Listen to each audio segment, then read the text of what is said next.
Shiv Shakti career academy में आपका स्वागत है बाराबंकी में। ठीक है, चलिए आज हम लोग ज्योग्राफी में जो टॉपिक बात करने जा रहे हैं बहुत ही महत्वपूर्ण टॉपिक है और लगभग सभी कॉम्पिटिटिव एग्ज़ाम के लिए इम्पॉर्टेंट है।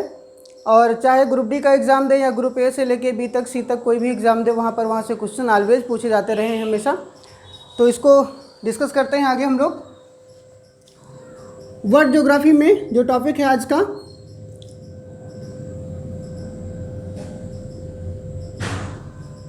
पृथ्वी की आंतरिक संरचना।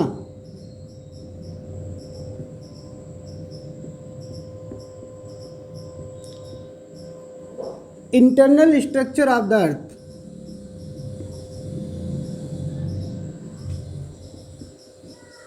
इंटरनल स्ट्रक्चर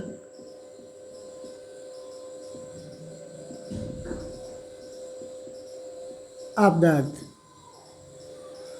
छोटा सा टॉपिक है लेकिन एग्ज़ाम के पॉइंट ऑफ व्यू से बहुत ही महत्वपूर्ण टॉपिक है। और बात अगर करें पृथ्वी की आंतरिक संरचना के बारे में या पृथ्वी के अंदर के बारे में, तो अभी तक पृथ्वी के अंदर जो भी चीज़ें हैं उसके बारे में बहुत ज़्यादा जानकारी उपलब्ध नहीं हो पाई है। साथ ही साथ जो भी जानकारी हम लोगों को प्राप्त हुई है वो या तो ज्वालामुखी के उद्गार से यानी कि वॉल्केनिक इरप्शन से प्राप्त हुई है।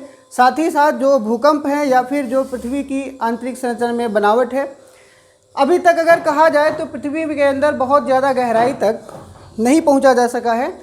अगर दक्षिण अफ्रीका में बात करें तो दक्षिण अफ्रीका में 3 से 4 किलोमीटर तक गहरी खदानें ही हैं। इससे अधिक गहराई तक दुनिया में कोई भी खदान नहीं है।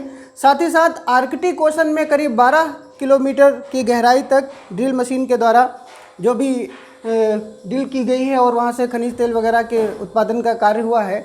यानी कि कह सकते हैं कि पूरी पृथ्वी पर 12 किलोमीटर से अधिक गहराई तक अभी मानव की पहुँच नहीं है।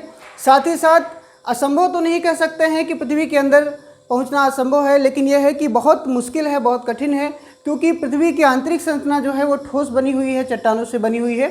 इसलिए अंदर के बारे में बहुत सारी जानकारी प्राप्त नहीं हो पाई है। लेकिन अभी तक जो भी जानकारी प्राप्त हुई है क्वेश्चन केवल वहीं से बनते हैं। ठीक है, तब चलिए सबसे पहले बात कर लेते हैं कि जो इंटरनल स्ट्रक्चर है अर्थ का, यानी कि पृथ्वी की आंतरिक संरचना है, उसको कितने भागों में बांटा गया है, कितनी परतों में या कितने मंडल में या कितने लेयर में बांटा गया है। सबसे पहले तो ये क्वेश्चन बनता है कि पृथ्वी की आंतरिक संरचना की कितनी परतें हैं, कितने लेयर। ठीक वैसे ही जैसे वायुमंडल की लेयर पूछी जाती है, वायुमंडल की परतें पूछी जाती हैं। ठीक है, तो चलिए थोड़ा सा इसमें पहले हम लोग थ्योरी में बात कर लेते हैं, फिर इसका एक डायग्राम डिस्कस कर लेंगे। ठीक, तो पृथ्वी की आंतरिक संरचना को 3 परतों में विभाजित किया गया है। कितनी परतों में? 3 परतों में विभाजित किया गया है। ठीक है, अब 3 परतें कौन कौन सी हैं? तो सबसे पहली जो परत है वो है भूपर्पटी। भूपर्पटी जिसको इंग्लिश में क्या कहा जाता है? इंग्लिश में से क्रस्ट कहते हैं। ठीक, और भूपर्पटी को भी 2 भागों में बांटा गया है। पृथ्वी की आंतरिक संरचना के 3 पार्ट हैं, 3 भाग हैं, 3 परतें हैं। उसके बाद जो पहली परत हम लोग बात करने वाले हैं वो है क्रस्ट, और क्रस्ट को फिर जो है 2 भागों में बांटा गया है। कौन कौन से 2 भाग हैं उनको भी जान लेते हैं। पर्पटी कहते किसको है? जो पृथ्वी की सबसे ऊपरी परत है, पृथ्वी की सबसे ऊपरी परत, outer layer of the earth, जिसपे महासागर स्थित हैं या फिर जिस पे महाद्वीप स्थित हैं। महाद्वीप या महासागर या देशों की स्थिति जो है वो भूपर्पटी पर है, क्रस्ट पर है। और ये क्या है? ये पृथ्वी की सबसे ऊपर की परत है। ठीक है, जिस पे हम लोग जो है कंस्ट्रक्शन वगैरह करते हैं, बिल्डिंग बनी हुई है, खेती बाड़ी होती है और साथ ही साथ सड़कों का निर्माण हुआ है। ये सब क्या है? ये भूपर्पटी है। ठीक, तो ऊपरी परत को भूपर्पटी कहते हैं। इसको पुनः 2 भागों में बांटा गया है। कौन कौन से 2 भाग हैं? तो एक तो है महाद्वीपीय भूपर्पटी,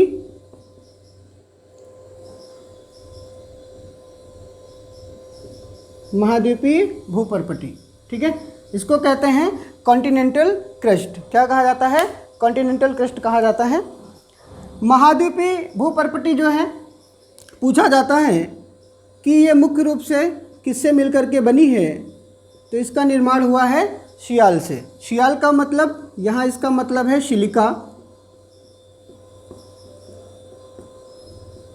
और Al का मतलब है एल्यूमिनियम।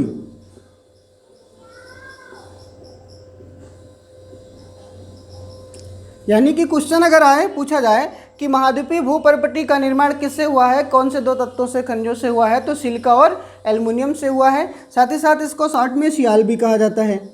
कभी कभी ऑप्शन में सियाल लिख के आता है, या कभी कभी ये पूरा आपको इतना लिखा हुआ मिलेगा। ठीक, तो ये महाद्वीपीय भूपर्पटी जो है इसकी मोटाई अपेक्षाकृत अधिक है। ये लगभग कितनी मोटी है, तो लगभग में 30 किलोमीटर मोटी परत है।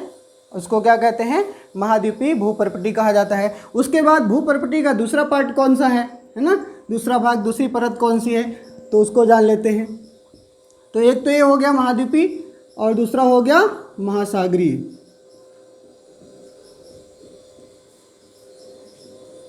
महासागरीय भूपर्पटी, इसकी मोटाई अपेक्षाकृत 5 किलोमीटर है, यानी कि लगभग में ये कितनी मोटी है, 5 किलोमीटर।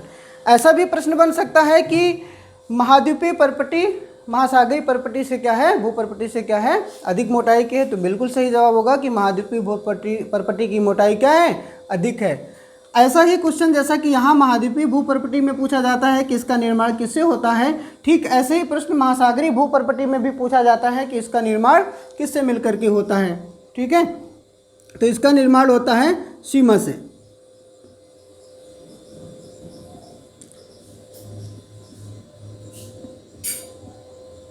सीमा का मतलब है यहाँ तो हो जाएगा सिलिका,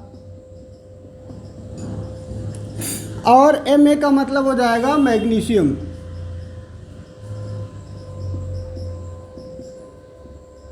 है ना, तो किससे इसका निर्माण हुआ है, महासागरीय भूपर्पटी का निर्माण किससे हुआ है, सिलिका और मैग्नीशियम से हुआ है। दो बहुत ही महत्वपूर्ण क्वेश्चन यहाँ से पूछे जाते हैं। अभी हम लोग इसका डायग्राम भी डिस्कस करने वाले हैं। ठीक, औसत मोटाई अगर कहा जाएगा भूपर्पटी की तो लगभग 35 किलोमीटर या 33 किलोमीटर के आसपास है। तो ये भूपर्पटी जो कि पृथ्वी की आंतरिक संरचना की पहली परत हो गई। और इसमें दूसरी परत कौन सी है, दूसरी परत है मेंटल। दूसरी परत को क्या कहते हैं, मेंटल कहा जाता है।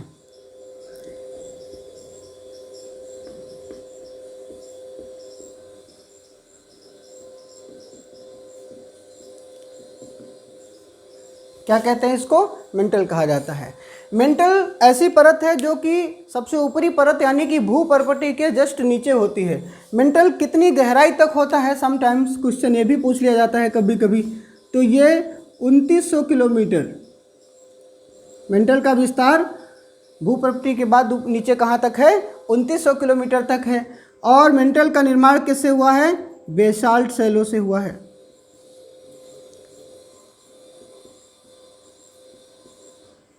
बेसाल्ट शैलों से निर्माण हुआ है किसका, मेंटल का।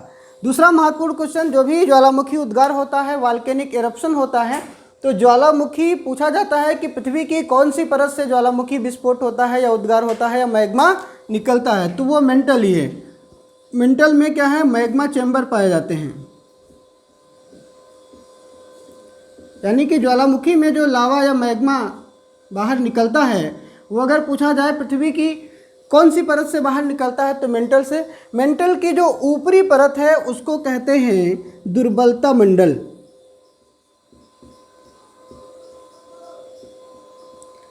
मेंटल जो 2900 किलोमीटर की गहराई तक है, उसकी ऊपरी परत जो सैकड़ों किलोमीटर होती है उसको क्या कहते हैं, दुर्बलता मंडल कहा जाता है। और मेन रूप से मैग्मा या लावा का निर्माण इसी दुर्बलता मंडल में होता है। जो चट्टानें होती हैं वो पिघलती हैं अत्यधिक तापमान और दबाव के कारण, और वो द्रव अवस्था में हो जाती हैं। तो पृथ्वी की ऊपरी परत जहाँ पर कमज़ोर होती है उसको तोड़ करके बाहर ये मैग्मा या लावा निकलता है, और उसी को ज्वालामुखी विस्फोट कहा जाता है या वॉल्केनिक इरप्शन कहा जाता है।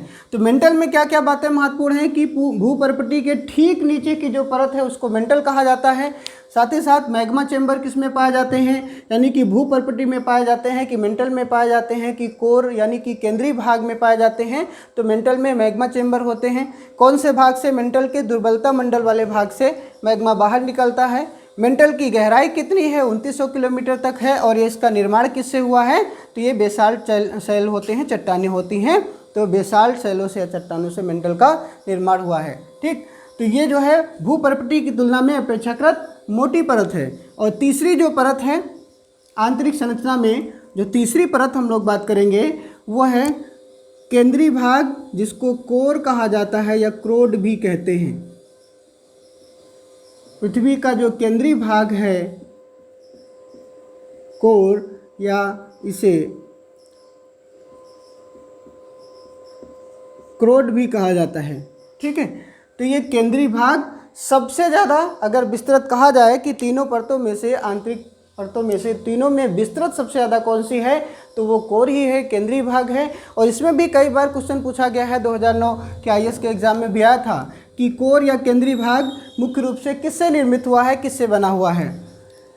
तो इसका निर्माण हुआ है निफे से, है ना, निफे से हुआ है। ठीक, नी का मतलब है निकिल और फे का मतलब है फेरस। फेरस यानी कि लोहा, आयरन। ठीक है, अब इसमें भी क्वेश्चन अगर पूछा जाए कि केंद्रीय भाग में सबसे ज़्यादा कौन सा तत्व है, यानी कि निकल है या फिर फेरस है, तो यहाँ पर फेरस की बात करेंगे यानी लोहा की बात करेंगे। कोर में या क्रोड में करीब 80% लोहा है और लगभग में 20% के आसपास क्या है, निकिल है। तो फेरस की अधिकता है केंद्रीय भाग में। और संपूर्ण पृथ्वी में भी अगर कहा जाए, संपूर्ण पृथ्वी में, होल अर्थ में लार्जेस्ट एलिमेंट अगर कहा जाए तो वो कौन सा होगा, आयरन ही होगा। ठीक, अभी 4 तक रैंक उसकी बात कर लेते हैं। ठीक है, तो केंद्रीय भाग जो कि सबसे विस्तृत भाग है। अब इसका डायग्राम हम लोग डिस्कस कर लेते हैं। पृथ्वी की आंतरिक संरचना में इसका डायग्राम डिस्कस कर लेते हैं, जिससे चीज़ों को अच्छी तरीके से समझ सकते हैं।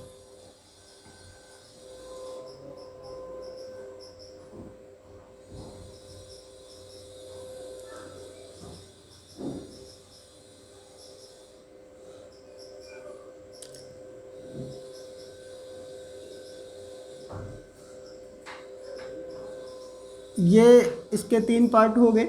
ये यहाँ पे क्रस्ट हो गया, ये मेंटल का पार्ट हो गया और ये कोर हो गया, केंद्रीय भाग हो गया। ठीक है, ये क्या है, भूपर्पटी। भूपर्पटी यानी कि क्रस्ट। ठीक है, ये क्या है, ठोस होती है। भूपर्पटी क्या है, ठोस यानी कि सॉलिड। ठीक, मेंटल भी कैसा होता है, ठोस होता है, सॉलिड होता है। और उसके बाद ये दोनों पार्ट जो हमने बना दिया है, ये केंद्रीय भाग ही हैं। ये मत समझिएगा कि 1, 2, 3 और 4 इसके पार्ट हो गए हैं, 3 ही पढ़ते हैं। पहला तो ये हो गया भूपर्पटी। ठीक है, दूसरा जो हो गया ये कौन सा है, मेंटल है। और ये पूरा यहाँ से यहाँ तक जो है ये तीसरा पार्ट है। तो इसको क्या कहेंगे, इसको कहेंगे कोर यानी कि केंद्रीय भाग।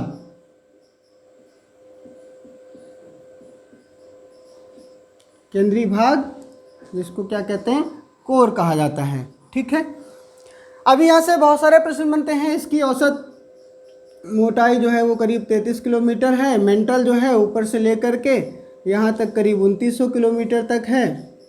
और ऊपर से यहाँ पर ये सेंटर है, केंद्र है पृथ्वी का, और यहाँ तक हम लोग जाएंगे तो ये टोटल जो होगी डिस्टेंस ये 6371 किलोमीटर, लगभग में इसको 6400 कह सकते हैं।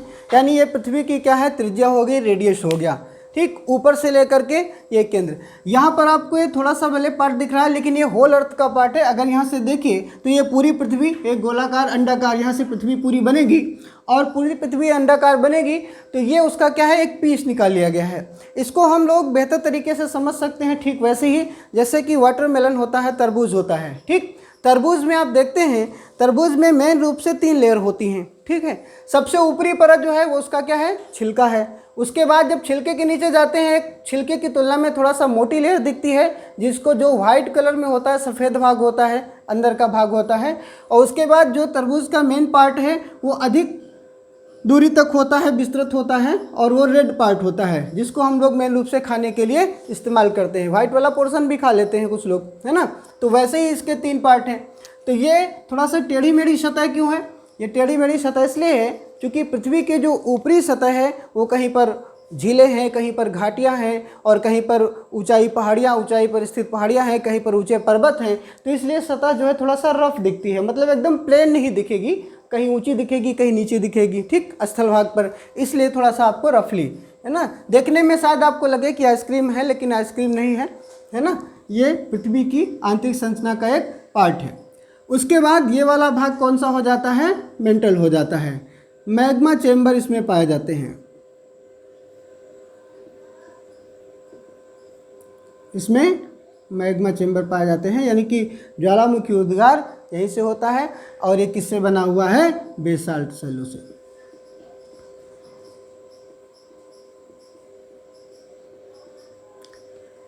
ये जो है वाह्य केंद्रीय भाग है, वाह्य केंद्रीय भाग। केंद्रीय भाग को यहाँ पर दो भागों में, ठीक है, वाह्य यानी कि आउटर लेयर, ये आउटर कोर है, और ये आंतरिक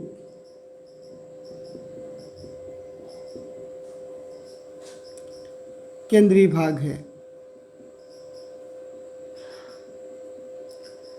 इनर लेयर यानी कि इनर कोर। तो केंद्रीय भाग को पुनः यहाँ पर दो भागों में बांट दिया गया है, ठीक है, आउटर कोर और इनर कोर, आउटर कोर और इनर कोर, ठीक है। ये मेंटल है और ये क्या है, क्रस्ट है, भूपर्पटी है। तो ये तीन पार्ट इसके हो गए। एक बार फिर इसको आप देखिए, रिमाइंड करिए। भूपर्पटी सबसे ऊपरी परत है, सबसे पतली परत है, उसके ठीक नीचे आएंगे तो कौन सी परत पड़ती है, वो मेंटल पड़ती है, जिसमें मैग्मा चेम्बर पाए जाते हैं और ये भी ठोस भाग में होता है। इसका जो ऊपरी लेयर है यहाँ पर, ये इसी को कहते हैं दुर्बलता मंडल। ये ऊपरी लेयर जो है इसको क्या कहते हैं, दुर्बलता मंडल कहा जाता है। और यहीं चट्टानें अधिक दाब और अधिक तापमान के कारण जो पिघलती हैं तो वो द्रव अवस्था में आ जाती हैं, जिसे मैग्मा कहा जाता है। जब तक वो द्रव पदार्थ पृथ्वी के अंदर रहता है उसको मैग्मा कहते हैं, और जब जैसे ही वो पृथ्वी की सतह के ऊपर आ जाता है तो उसको लावा कहा जाता है। आकर के फिर वो ठंडा होकर के ठोस भाग में परिवर्तित हो जाता है, जिससे शैलों का निर्माण होता है, आग्नेय शैलों का निर्माण होता है। उस टॉपिक को हम लोग अलग से पढ़ेंगे। फिर मेंटल के नीचे केंद्रीय भाग ये पूरा हो गया, ये आउटर कोर हो गया, यानी कि वाह्य केंद्रीय भाग हो गया, ठीक है। और ये बाद में यहाँ पर नीचे की तरफ जो हो गया वो आंतरिक केंद्रीय भाग हो गया, ठीक।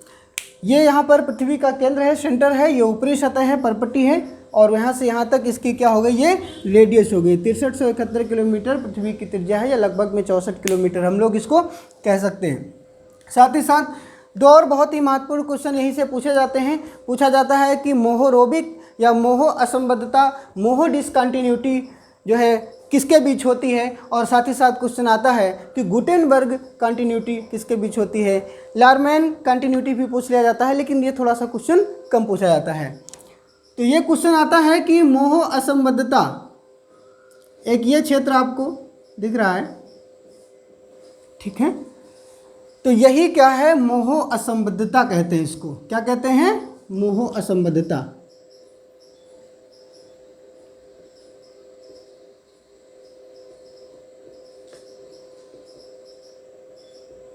मोहो असंबद्धता या इसको मोहो डिसकंटिन्यूटी कहा जाता है।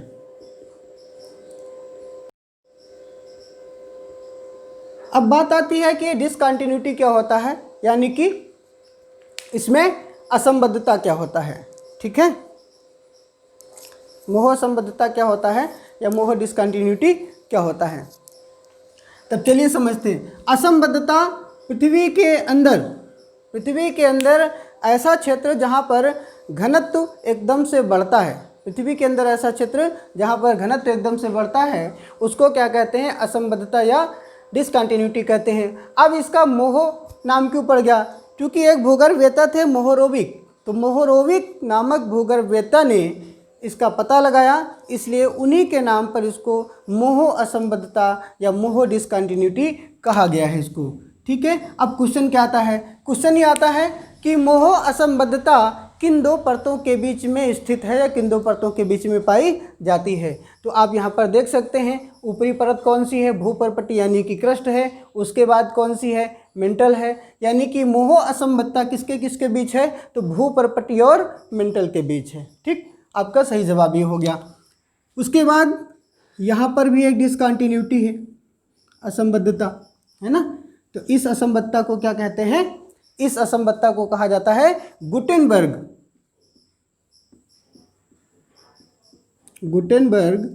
असंबद्धता। गुटेनबर्ग असंबद्धता, ठीक, यानी कि गुटेनबर्ग डिसकंटिन्यूटी। इंग्लिश में क्या कहेंगे इसको? Gutenberg discontinuity. अब इसका नाम गुटेनबर्ग इसलिए पड़ गया क्योंकि गुटेनबर्ग नामक भूगर्भविद्ता ने इसका पता लगाया था, ठीक है। तो यह भी असंबद्धता का मतलब तो आपको पहले ही बता दिया गया है कि भूगर्भ के अंदर ऐसा क्षेत्र जहाँ पर घनत्व एकदम से बढ़ता है, ये लगभग 1 या 2 किलोमीटर मोटी परत होती है जो डिसकंटिन्यूटी की होती है, तो उसको असंबद्धता कहा जाता है, ठीक। तो गुटेनबर्ग असंबद्धता किन दो परतों के बीच? तो मेंटल और केंद्रीय भाग के बीच। मेंटल और केंद्रीय भाग के बीच कौन सी असंबद्धता है? गुटेनबर्ग, ठीक। यहाँ पर आउटर कोर जो है और इनर कोर, तो आउटर कोर और इनर कोर के बीच में भी एक असंबद्धता है। हालांकि ये क्वेश्चन थोड़ा सा कम पूछा जाता है, लेकिन जान लेते हैं। तो आउटर कोर यानी बाह्य केंद्रीय भाग और आंतरिक केंद्रीय भाग के बीच जो असंबद्धता है उसको क्या कहते हैं? लेहमैन असंबद्धता। लेहमैन डिसकंटिन्यूटी, ठीक है। तो लेहमैन असंबद्धता किसके किसके बीच? या ऐसा भी क्वेश्चन आ सकता है कि आउटर कोर और इनर कोर के बीच कौन सी असंबद्धता है? तो लेहमैन असंबद्धता है, ठीक। तो ये सारी चीज़ें आपको याद रखना है, डायग्राम को आप बेहतर तरीके से समझ लेंगे। अभी इसमें थोड़ी सी बात और करते हैं। जो क्वेश्चन पूछे जाते हैं, जैसे प्रश्न आता है कि पृथ्वी की जो सबसे ऊपरी परत है यानी कि भूपर्पटी, उसमें कौन कौन से तत्व पाए जाते हैं, ठीक। या ऐसा क्वेश्चन आता है कि होल अर्थ में, संपूर्ण पृथ्वी में कौन कौन से तत्व अधिक मात्रा में पाए जाते हैं। तो इसको एक बार आप समझ लेंगे, ठीक है। तो ये आसानी होगी इसमें क्वेश्चन करने में। कौन कौन सी असंबद्धता याद रखना है? मोह असंबद्धता यानी कि मोहरोबिक ने पता लगाया था, ठीक है। गुटेनबर्ग असंबद्धता जो कि गुटेनबर्ग ने इसका पता लगाया नाम पे, ये दोनों ज़्यादा पूछे जाते हैं कभी कभार, या फिर अगर थोड़ा सा और ढंग का क्वेश्चन बनेगा यहाँ से तो इसमें लेहमैन असंबद्धता भी पूछी जा सकती है कि किसके किसके बीच? तो आउटर कोर और इनर कोर के बीच। पृथ्वी की 3 परतें आप यहाँ पे डायग्राम में देख रहे हैं। क्रस्ट सबसे ऊपरी परत, सबसे पतली परत, उसके बाद ठीक उसके नीचे मेंटल है, और ये क्रस्ट की तुलना में अधिक मोटी है। कितने किलोमीटर गहराई तक है? 2900 किलोमीटर गहराई तक, ठीक। और उसके बाद देखेंगे ये आंतरिक भाग है। आंतरिक भाग ऊपर से लेकर के कितना है? 6371 किलोमीटर है। अब इसको मिटा देते हैं और यहाँ पे थोड़ा सा डिस्कस कर लेते हैं कि कोर में सबसे ज़्यादा कौन कौन से एलिमेंट पाए जाते हैं।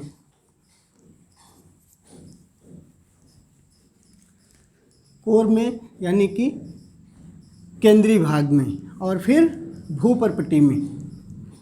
क्वेश्चन बहुत बार यहाँ से पूछा गया है। तो भूपर्पटी में, इसी टॉपिक में बात करेंगे। भूपर्पटी में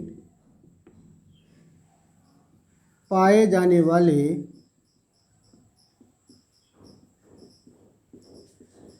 प्रमुख तत्व,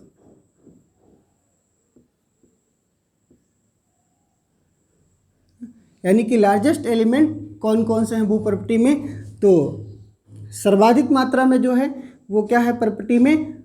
ऑक्सीजन।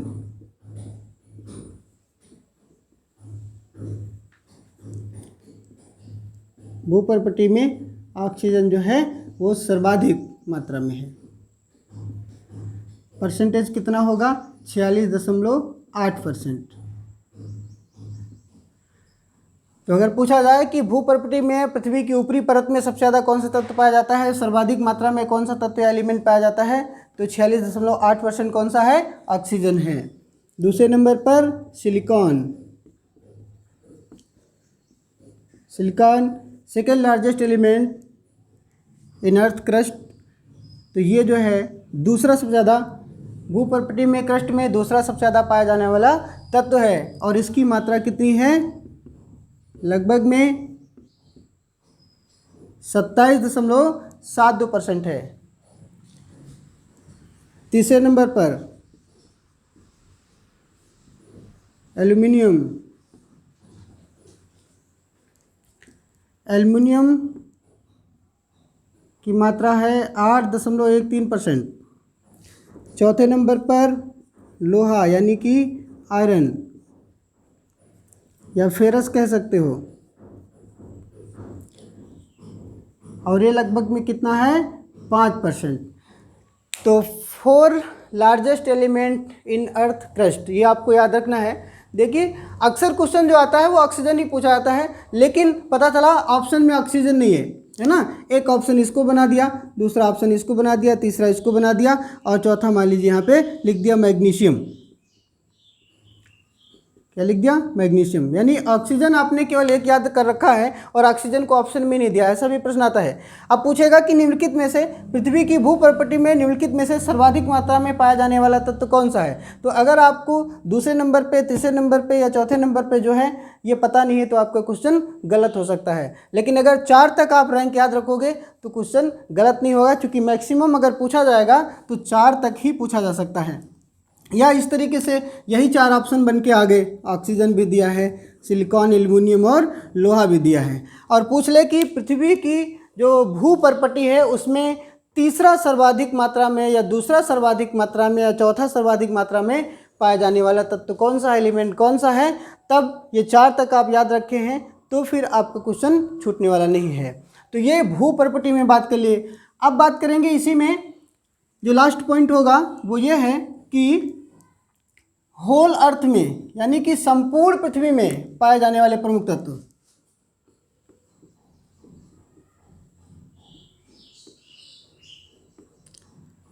संपूर्ण पृथ्वी में पाए जाने वाले प्रमुख तत्व, यानी कि अब क्या बात हो रही है, अब पृथ्वी के तीनों लेयर की बात हो रही है ना। संपूर्ण पृथ्वी का मतलब है उसमें परपटी भी शामिल होगा और उसमें मेंटल भी शामिल होगा और उसमें कोर भी शामिल होगा, केंद्रीय भाग भी शामिल होगा।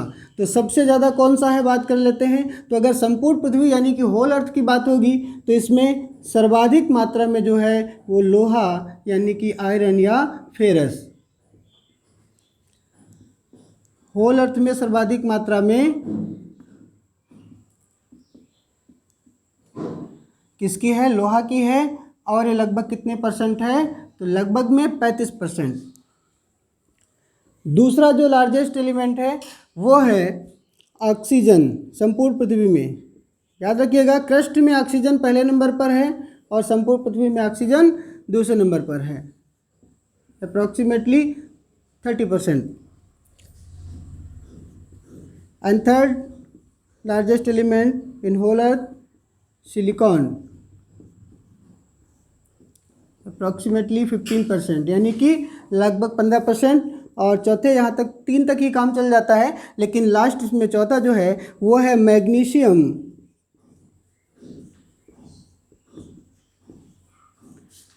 और मैग्नीशियम का परसेंट लगभग है 13%। तो यहाँ पर भी होल अर्थ में संपूर्ण पृथ्वी में अगर 1 से लेकर 4 तक आपको पता है, परसेंटेज भी बहुत इंपॉर्टेंट नहीं है लेकिन परसेंटेज याद कर लीजिएगा, कभी कभार परसेंट भी आ जाता है तो क्वेश्चन आपका छूटने वाला नहीं है। तो ये आपकी पृथ्वी की आंतरिक संरचना से रिलेटेड जो भी इंपॉर्टेंट क्वेश्चन बनते थे लगभग सभी कॉम्पिटिटिव एग्जाम को कवर करते हुए बात की गई है।